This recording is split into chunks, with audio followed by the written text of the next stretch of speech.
नमस्कार, मेरा नाम है अमिताभ और दृष्टि आईएएस की इस नई वीडियो में स्वागत है आपका। 28 मई 2023 वो दिन था जब नई संसद भवन का उद्घाटन किया गया। इसके उद्घाटन के साथ ही स्पीकर की कुर्सी के बगल में सेंगोल को स्थापित किया गया। सेंगोल जब स्थापित हुआ तो उसके बाद अभी हाल ही में इसको लेकर एक विवाद खड़ा हो गया है। अब एक बहस हो रही है। दरअसल वर्तमान में सपा के जो सांसद हैं आर.के. चौधरी, मोहनलालगंज से वो सांसद हैं, उनका यह कहना है कि ये संविधान की प्रति को इसकी जगह स्थापित करना चाहिए, क्योंकि भारत एक लोकतांत्रिक देश है और ऐसी दिशा में सेंगोल जो कि एक राजदंड है, राजा का दंड है, तो एक लोकतांत्रिक देश में राजसत्ता का प्रतीक स्पीकर की कुर्सी के बगल में इसको स्थापित किया जाना ठीक नहीं है। इस बात को लेकर पक्ष और विपक्ष में एक प्रकार के विवाद की उत्पत्ति हो गई है। तो आज इस वीडियो के माध्यम से हम समझेंगे कि वास्तव में ये सेंगोल क्या है, इसकी ऐतिहासिक पृष्ठभूमि क्या है, इसको लेकर जो विवाद है उसमें दोनों पक्ष क्या है, साथ ही साथ अंत में हम आपकी राय भी जानना चाहेंगे। तो आइए शुरू करते हैं आज के इस वीडियो को। क्या है सेंगोल विवाद? सबसे पहले इस विवाद को किस बिंदु के अंतर्गत हम देखेंगे, किन बिंदुओं के अंतर्गत इस वीडियो को कवर करेंगे। चर्चा के बिंदु में सबसे बात पहले हम खबर की करते हैं, फिर ये चर्चा में क्यों है इसको आपको बताने के साथ हम बताएंगे कि क्या है वास्तव में ये सेंगोल और सेंगोल का ऐतिहासिक महत्व क्या है, कहां से इसका कॉन्सेप्ट कहां से आया है, उस बात को देखेंगे और भारत की स्वतंत्रता से ये किस प्रकार जुड़ा हुआ है उसको भी हम देखेंगे। उसके बाद अंत में एक परिपाटी हमारी अभ्यास प्रश्न की होती है। अभ्यास प्रश्न की जिम्मेदारी हमेशा की तरह आपकी होगी, जिसका कमेंट बॉक्स में आप कमेंट करके जवाब देंगे। सामान्य अध्ययन के प्रश्न पत्र एक के खंड से जोड़ के इस पूरे के पूरे वीडियो को आप देख सकते हैं। यूट्यूब चैनल को हमारे सब्सक्राइब नहीं किया तो सब्सक्राइब कर लें। साथ ही साथ हमारे टेलीग्राम चैनल को आप फॉलो करें, जिससे कि पीडीएफ इस कार्यक्रम की आप तक पहुंच सके। बात अब हम खबर की करेंगे तो खबर द इंडियन एक्सप्रेस की है। खबर क्या है? सेंगोल सिविलाइजेशनल सिंबल और राज का दंड, अर्थात ये राजा का दंड है, ये सिविलाइजेशनल एक सिंबल है। इस बात को लेकर विवाद चल रहा है। तो सबसे पहले हम जानते हैं कि वास्तव में ये सेंगोल है क्या।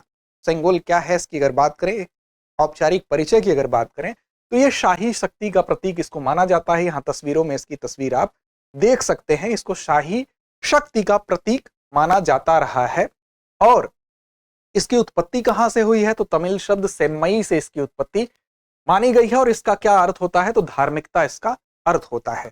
साथ ही साथ ये क्या है, किससे बना हुआ है? तो इस पर स्वर्ण परत चढ़ी हुई है और ये बना किससे है? तो चांदी से ये निर्मित किया गया है। ऊपर से सोने की परत इस पर चढ़ाई गई है। साथ ही साथ इसके शीर्ष पर आप देखेंगे यहां पर नंदी की तस्वीर बनी है और नंदी जी की जो मूर्ति बनी है वो हाथ से उसमें कारीगरी की गई है, उसको हाथ से उत्कीर्ण किया गया है, उकेरा गया है। साथ ही साथ ये किस बात को इंगित करती है? तो न्याय दृष्टा के रूप में इनको नंदी जी को ऊपर विराजमान इसमें किया गया है। न्याय दृष्टा का मतलब कि न्याय को देखने वाले, न्याय का अवलोकन करने वाले, न्याय का निर्देशन करने वाले। साथ ही साथ अक्सर आप देखेंगे इसको, अगर पहले हम देखें इसके इतिहास में जाएं तो इस पे कीमती पत्थरों से इस प्रकार की जो सेंगोल की परंपरा थी उसको सजाया जाता था।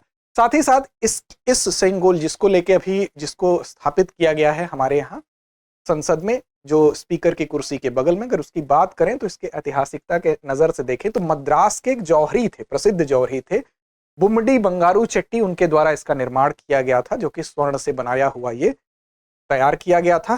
फिलहाल ये इसकी स्थिति है। अब देखिए इसके ऐतिहासिक महत्व की तरफ चलते हैं। वास्तव में ये कहां से संबंधित है और क्यों इसको वर्तमान में स्वतंत्रता के साथ ये कैसे जुड़ता है, और वर्तमान में इसको जो संसद में स्थान दिया गया उसके पीछे कौन सी विचारधारा है, क्या वो सोच है। तो देखिए इसका संबंध चोल साम्राज्य से है। आप जानते हैं कि चोल साम्राज्य दक्षिण भारत का एक बड़ा मशहूर साम्राज्य था और 13वीं शताब्दी तक इसका बोलबाला था। 9वीं से 13वीं शताब्दी के बीच में दक्षिण भारत के अगर वर्तमान में हम क्षेत्र के लिहाज से देखें तो चाहे वो तमिलनाडु हो, केरल हो, कर्नाटक हो, आंध्र प्रदेश हो, तेलंगाना हो, उड़ीसा हो, ये सब तो इसके क्षेत्र में थे ही। यहाँ तक कि श्रीलंका भी इसके प्रभाव में था और दक्षिण भारत में ये सबसे प्रभावशाली राजवंशों में से एक है। इसके सैन्य शासन की बात कर लें, इसके समुद्री व्यापार की बात कर लें आप, चाहे इसकी प्रशासनिक दक्षता की बात कर लें, सांस्कृतिक संरक्षण की बात कर लें या मंदिर वास्तुकला की बात कर लें, ये बेहद ही उन्नत है इन सारे क्षेत्रों में। इस वजह से इसका काफी महत्व है। तो दक्षिण भारत में सबसे लंबे समय तक शासन भी इसका रहा है, इसलिए एक प्रभावशाली राजवंश में से एक है। अब इसी राजवंश से इस परंपरा को जोड़ के देखा जाता है।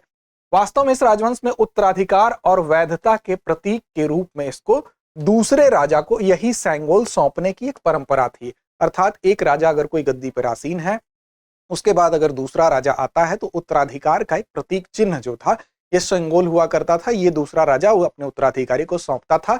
ये परंपरा चोल काल से चली आ रही थी। अब इसके लिए एक विधिवत एक समारोह होता था। उस समारोह में जो भी पुजारी या गुरु होते थे वो आते थे, वो आशीर्वाद देते थे और इसके बाद नए राजा को सेंगोल प्रदान किया जाता था। तो एक प्रकार के समारोह में इसको दिए जाने की प्रथा है जो कि चोल वंश में प्रचलित थी। अब जो ग्रहण करता था, जो इसको लेता था, जो नया राजा उत्तराधिकारी बनता था, इस चीज को आड़ई कहते थे, अर्थात इसको न्याय संगत निष्पक्ष शासन करने के आदेश के रूप में भी देखा जाता था कि ये जिसको जो धारण करने वाला राजा होता था वो अब न्यायप्रिय तरीके से शासन करेगा, वो निष्पक्ष तरीके से शासन करेगा, उसको ऐसा आदेश प्राप्त हुआ है। साथ ही साथ ये एक अधिकार का प्रतीक भी माना जाता था कि अब एक तरह से जो पुराने राजा के अधिकार हैं वो नए राजा को हस्तांतरित कर दिए गए हैं। एक शासक द्वारा दूसरे शासक को हस्तांतरित शक्ति, वैधता और संप्रभुता के मूर्त रूप के रूप में इसको हम देख सकते हैं।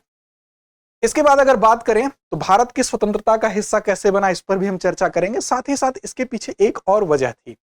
वजह क्या थी कि जो पवित्र कोई भी ऐसा समारोह होता था तो उस समय जो मदुरई में मीनाक्षी मंदिर था, वहां पर ये देखने को मिला है कि वहां पर ऐसे कुछ साक्ष्य हैं जो ये बताते हैं कि चोल वंश में इसको सेंगोल को वहां ले जाया जाता था विशेष समारोह में, और ऐसा माना जाता था कि फिर उसको ले आके राजा का जहां पर बैठता था, राजा अपना शासन प्रशासन चलाता था, उसके दरबार के उसके बगल में फिर से इसको स्थापित कर दिया जाता था। तो ये एक प्रकार की देवता से कनेक्टिविटी मान को प्रदर्शित करता था कि देवता और राजा के बीच में ये एक कनेक्शन बनाता है। इस सेंगोल उसका एक प्रतीक था कि वो उसके एजेंट के रूप में काम करेगा, अर्थात जो भी राजा काम करेगा वो देवता की इच्छा के रूप में करेगा।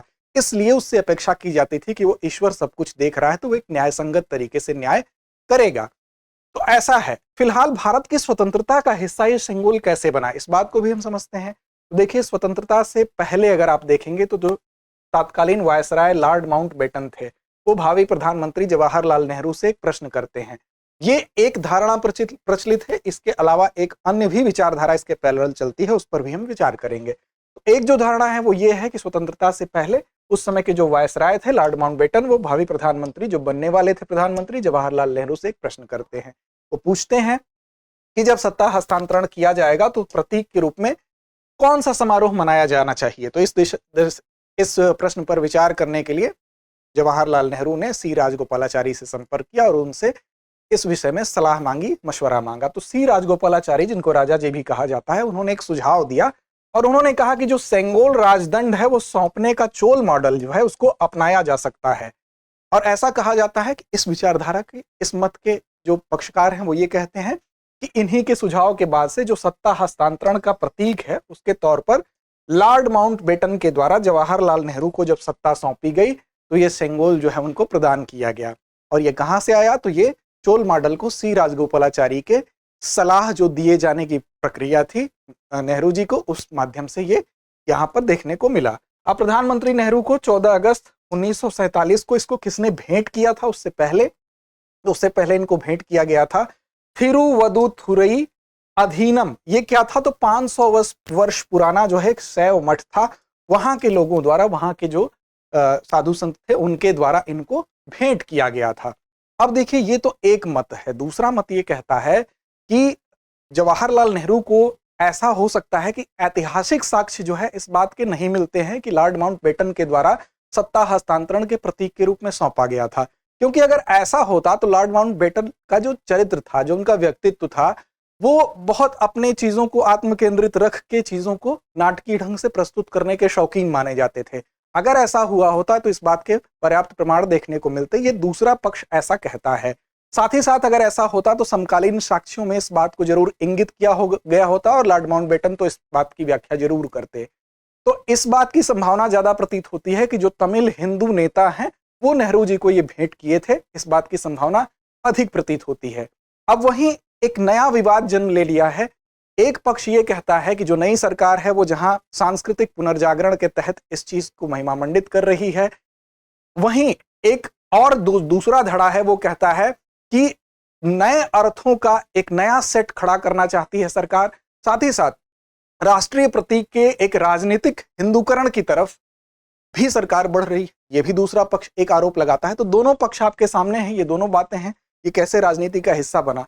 साथ ही साथ बाद में ऐसा कहा जाता है कि नेहरू ने कुछ समय तक इसको दिल्ली स्थित अपने निवास पर रखा भी था, फिर पैतृक उनका जो आवास था प्रयागराज में, वर्तमान पहले इलाहाबाद था, वहां पर जो आनंद भवन संग्रहालय है उसको दान में दे दिया गया था और 1930 में 1930 में आनंद भवन संग्रहालय में तब्दील हुआ था। 7 दशकों से अधिक समय तक ये वहां पर रखा रहा। उसके बाद 2021-22 में जब सेंट्रल विस्टा पुनर्विकास परियोजना अर्थात जो नया संसद भवन है उसकी परियोजना के बारे में आगे गतिशील थी ये परियोजना, तो इस समय नए संसद भवन में इस सेंगोल राजदंड को स्थापित करने का निर्णय ले लिया गया था।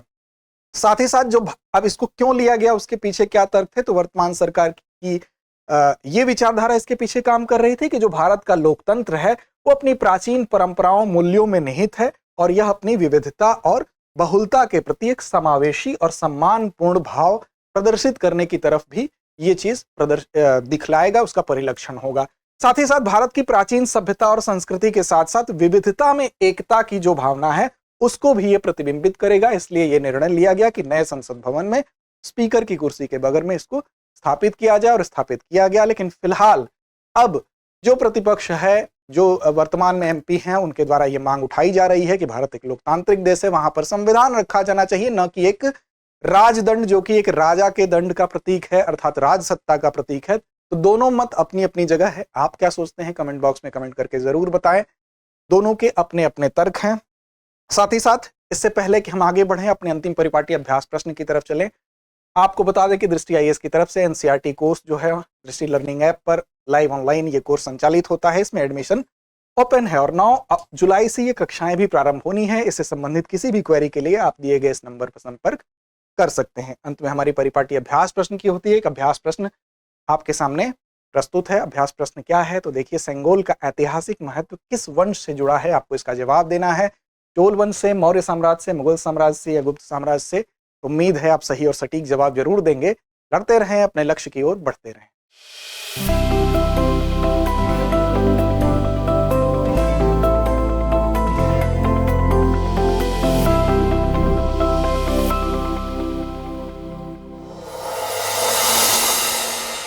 डियर व्यूअर्स, अपने एग्जाम की तैयारी को और बेहतर करने के लिए हमारे चैनल को लाइक, शेयर और सब्सक्राइब करना न भूलें।